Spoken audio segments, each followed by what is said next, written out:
Hello guys, my name is Mubashir and today we are going to analyze ACC Cement company. So we are basically going to analyze its fundamentals and technicals. So let's start with its technicals. So ACC Limited. So currently it is trading on 1825. Let's watch it is a weekly chart. So look like it is going down from it is all time high. Okay. So it has made a all time high of 200 2800, right? And now it is down by the around 35% from it is all time high. So we can say it is and now and also it is we can say it is near to it is most recent strong support, and it has taken it is strong support of 1839. So basically it can go further down from here about for about we can say around 9%. So basically it is trading at discount as per the observation of the it is technical. So let's check if it is 1 month chart. So there is no more recent supports here. Okay, so let's start with the it is fundamentals, so that if checked it is undervalued, overvalued, or fairly valued. So it has a market cap of 34,000 crores. So basically it is we can say at a mid cap. It is a mid cap stock. So ACC Limited incorporated in 1936. That shows that it has a quite big history. A member of the Adani Group. Oh, it is a member of Adani Group. Okay. Is principally engaged in the business of manufacturing and selling a cement and ready mix or concrete. So basically they are selling a cement and ready mix concrete. So basically they are going to benefit from the infrastructure development in India. And as we know that India is a emerging country, and it is continuously developing. So it has a long future. So we can go further. Okay. So business segment cement plays the 94%. Okay, and ready mix concrete is a 6%. And the sector wise revenue is they are earning mainly from the retail, and wholesale is a 28%. Okay, that's all for the company. So as per the current observation, we can say it has a very good future for now. Stock trading at a 14.7 p, and the industry p is 44. That shows the country company is quite at a very lowest point. Return on capital employed is 17%, and return on equity is 30%. That's because it is a capital intensive company, so therefore their ROC and ROE is quite low. It is acceptable, and promoter holding has been increased from the increased by the 2.16%. That's good. Interest coverage rate is good because they have very less interest obligation. EPS growth for the 5 years quite good. We can say it is a stable company, and for the 10 years it's quite low. That's not good for the company. Quick ratio is more than one. That's we can say accept good, and current ratio is quite show that company having an inventory in their stock. Book value is around 1000, and the current price is 18, so it is around 1.7 1.85, right? Book price to book value is 1.85. So average dividend payout is okay. Basically they are paying around 10.5% of their profit. That's around 0.41 of their stock price. Basically this company is quite maybe they are doing continuously expenditure towards their capex, right? That's why maybe they are having a low dividend yield. EV to EBITDA is quite good. PAG ratio, so it is not acceptable because it should be around 1.5 or below that. I accept for company which have a PAG ratio of 1.5 or below that.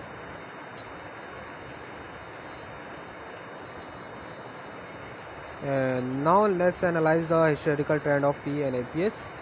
So Jan Jan 14 they were having a PE of 19.2 and the EPS of 56, and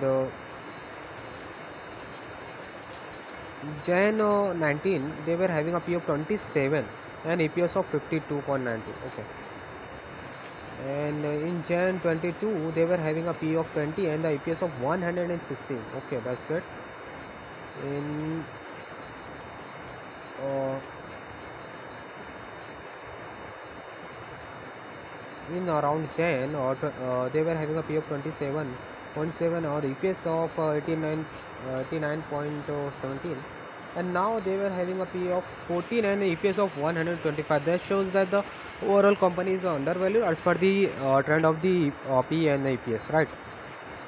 So let's quickly compare with its peers. So basically it is comes at the 7th number as per the market cap, and quarterly sales variance is quite good as per the it is peers. PAG ratio is also good as if we compare with the it is peers. EPS for the 12 months is more than average. Sales variance is quite low as per the as compared to its peers. Profit variance also good. Interest coverage, as we know that it is a near to debt free company, and current market price to the book value is also very good. EV to EBITDA is also good. Current market price to the sales, for each rupee of sales how much investors are willing to pay, that's very good for the company. ROE and ROCE also good. Overall the company is at a very undervalued at a very undervalued price, because if we compare with the it is peers, it shows that they are as per the it is profitability, interest coverage ratio, profit variance, sales variance, company is very uh, undervalued as compared to its peers. Now analyze it is quarterly results. So as we can observe, company has been giving on an average double digit of growth on a year or year sales. Operating profit margin is quite fluctuating, but still they somehow able to increase their operating profit margin from 10% to 13%. Interest obligation have been quite stagnant. That's good. So basically they are able to still able to generate they are still able to increase their sales by the around 50%, we can say, within 3 years. That's good. That's quite good, because it is capital intensive industry, and it has a stable earnings. So but still they are able to generate around 50% more sales within 3 years. If we compare with the now analyze the profit and loss statement. So as we can observe, it is not quite much that much good, but still from 2013 they were having 11,000 crores of sales. Now they are having 21,000 crores of sales. That means around 100% up, approx 100% increase. They are able to double the sales within 10 years of time span, and they are able to. They are not. If we They mainly have to do material and manufacturing costs, right? So as we can observe that the manufacturing costs, material costs have been increasing over there, maybe because of the fluctuation in the prices of the materials, and the manufacturing costs they are able to efficiently minimize the manufacturing costs. That's because of which they are still able to generate enough operating profit margin. Otherwise, their operating profit margin have been decreased because of the increase in the material cost. Interest obligation, we can say it is quite stagnant, and depreciation have been increasing because maybe they have increased the capex, and because of or maybe because they are now have more assets in their balance sheet. Net profit, they initially having 1,000 of profit, and now they have around 2,400. That shows it is 1.2x, 120% increase in the profit within the 10 years of time span. That's quite good. Now analyze the balance sheet. As we can observe that equity capital has been remained same. That shows that the company has isn't promoters are not diluting their shares. Even we have saw that they are increasing their stake in the company. That shows they are having confidence in the company. Now reserve are been increasing over the years. That's very good for the company. Borrowings have been borrowings, especially they are having a lease liability. I don't consider them as a liability because it is a lease liability. They have to pay. They are having a machinery as on lease, not on. They have purchased for the on loan, right? So it is not a major concern for the company. Trade payables have been increasing over there. That's quite a negative flag for the company because they have to pay the payables on time. But as we can observe that the company's balance sheet and profit and loss account has been increasing over there, so because of which trade payable increase because they are now need more materials for their manufacturing and all. So their payables increase is quite acceptable. It has no issue. Fixed assets, as we can see that, as I told you that depreciation may be increasing because maybe they are increasing their fixed assets. As we can observe that they were initially having 5.5 thousand assets, and now they have around 10,000 crores of assets. And also there is a current capital work in progress, and they are also doing investment of 811 crores. That's quite very good for the company.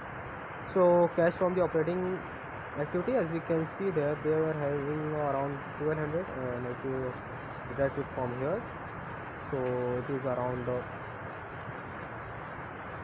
if you consider this so it is around 1800 plus 1800 considering 36. So within 3 years of time span they are able to collect 3600 of cash. So let's compare with the profit or loss. Before profit or loss, 3600, right? 3000 3000 5000 3000 5000 6500 6500, and they are able to collect 3600. That shows that they are not efficiently able to collect the cash from their debtors, so they are hardly able to collect 50% of their full obligation, right? And investing, as I told you that they are continuously buying assets, and also they are paying dividends, as we observed in the ratios. They are continuously paying their interest obligation. That's good. Proceeds from share, there is no proceeds from share. Repayment of borrowing, okay. Interest obligation, they are continuously paying the dividends. Here they have received dividends. Now analyze the ratios and debtor days. As we can observe that debtor days has been increasing over the year because now they have more business, so it is quite acceptable. That makes sense. That's why it is increased from the 13 days to 20 days. Inventory days have been reduced. That's very good sign for the company. Days payables is also reduced. It is bad for the company. It should be have increased along throughout the years. They are not able to decrease that because of this. Their cash conversion cycle has been is 32 days for this year.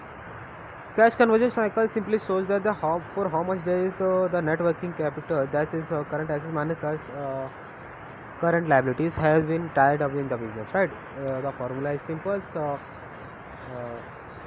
net working capital days divided by the 365 and divided by the sales into 365. Let's analyze the shareholding pattern. As we can see, the promoters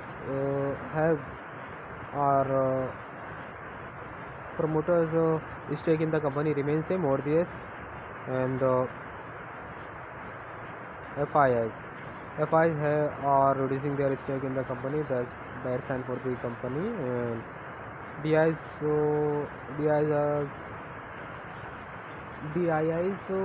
has increased their stake in the company in December 23, and the government is remains same, and the public also increasing their stake in the company. So overall the company is quite doing good. Let's see, is there any recent resignation in the company?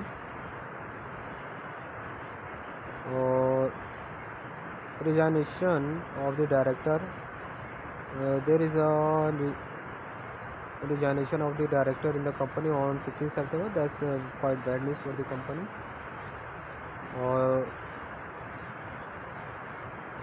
Mention of Mr. Ajay Kapoor, a full-time director, have been resigned in the company. Okay.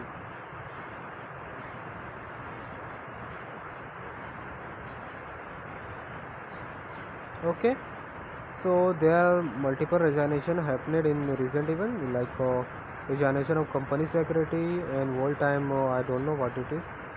Also resigned, and there is a director resignation happened here too. So it is quite concern for the company. So I think we have to closely watch the company before investing in that. But still, the company is got triple A.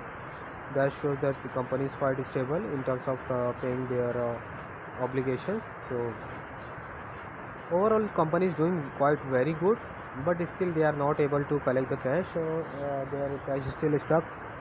Their 50% of the cash is still stuck with the debtors. So we have to closely watch the stock, and there is also one concern regarding the resignation of the director and Ajay Kapoor. Whole time he was a whole time some maybe director or something else, and also the resignation of the company secretary. They are also they are all resigned recently. So my suggestion is, if you want to take little basis, you can little bit risk. You can go with the company because company is quite trading at its lowest point. So it is a good time to buy. If you want to be a little bit conservative, you can wait and check the reason why they have resigned it, and then go for the buy. And it is a stable business, so if you want steady and long-term growth, that's this company is quite good. So thank you very much for the watching. Have a nice day.